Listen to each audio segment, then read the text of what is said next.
અમદાવાદમાં આશરે 6 લાખ જેટલા ગેરકાયદેસર બાંધકામો છે અને હજુ પણ તમામ વિસ્તારોમાં બંધાઈ રહ્યા છે। ટીડીઓ વિભાગ તેમની નજર સામે જ હપ્તા ખાઈના ગેરકાયદેસર બાંધકામને થવા દે છે અને પછી રોડ પોળો કરવાના નામે બાંધકામ તોડવા જાય છે। નિકોલની 500 દુકાનો કઈ રાતોરાત તો બંધાઈ ગઈ નહોતી ને। એક તરફ ટીડીઓના અધિકારીઓ તેમની પાસે ઇન્સ્પેક્ટરો ઓછા હોવાના રુદ્રા રડે છે, પણ એ જ સ્ટાફ હપ્તા લેવામાં તો એક પણ બિલ્ડિંગ ચૂકતો નથી। તો ગેરકાયદેસર બાંધકામ કેમ થાય છે એ તપાસનો વિષય છે। અમદાવાદ કોર્પોરેશનના ટીડીઓ વિભાગને કોઈ પણ જાતનો ભય નથી। ટીડીઓના અધિકારીઓ કર્મચારીઓને ઉચ્ચ અધિકારીઓનો પણ ભય નથી। પરિણામે ગેરકાયદે બાંધકામોની સંખ્યા વધતી જ જાય છે। ટીડીઓ વાળા 5 દુકાન તોડે તે સામે 500 નવી બંધાઈ જતી હોય છે। ગેરકાયદે બાંધકામો ચાલુ રહે તો તેમની 2 નંબરીની આવક પણ ચાલુ રહે છે। મધ્ય ઝોન, પૂર્વનો સમગ્ર પટ્ટો અને પશ્ચિમ વિસ્તારમાં પણ ગેરકાયદેસર બાંધકામો કરવાની પ્રવૃત્તિ બે રોકટોક ચાલે છે। રાજકારણીઓ ગેરકાયદેસર બાંધકામોમાંથી 2 નંબરની આવક મેળવે છે અને પછી તે રકમ જમીનોમાં રોકી પોતે જ ગેરકાયદેસર બાંધકામો ઊભા કરે છે। કોંગ્રેસ ભાજપના મોટા ભાગના ધારાસભ્યો આ પ્રવૃત્તિ સાથે જોડાયેલા છે।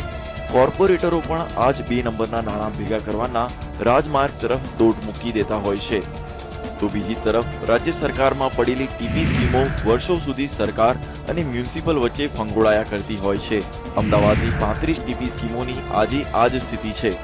રાજકારણીઓના પ્લોટોમાં માંગ પ્રમાણે આઘાપાછી થઈ જાય ત્યાં સુધી તે ટીપી ફાઇનલ થતી નથી। માત્ર રાજકારણીઓ જ નહીં, વગવાળા ધનિક લોકો પણ ટીપી અધિકારીઓને મોટી રકમ આપીને કપાત ઓછી કરવી અને પાછળની જગ્યાએથી ફાઇનલ પ્લોટ રોડ પર મેળવવો વગેરે રમત રમતા હોય છે।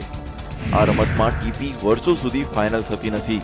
પરિણામે ગેરકાયદેસર બાંધકામોનો રાફડો ફાટે છે અને ટીપી ફાઇનલ થયા પછી અનેક પ્રશ્નો ઊભા થાય છે।